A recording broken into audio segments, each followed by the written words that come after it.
तो चलिए देखते हैं किस तरह से मैंने अपने बर्ड वॉल को पेंट किया। सबसे पहले मैंने अपने कैनवस को रेडी किया, दिया इस वॉल को एक बेस कोट और फिर मेरा कैनवस बनकर रेडी हो गया।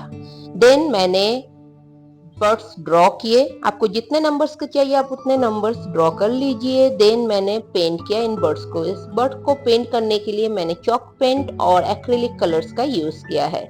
तो मैंने इस दीवार पे 5 बर्ड ड्रॉ किए और पेंट किए। तो इस तरह से मेरा बर्ड पेंटिंग हो गया। देन मैंने हैंग किए ये बल्ब्स जो यूएसबी रिचार्जेबल है, और देखते ही देखते मेरा ये मेकओवर कंप्लीट हो गया।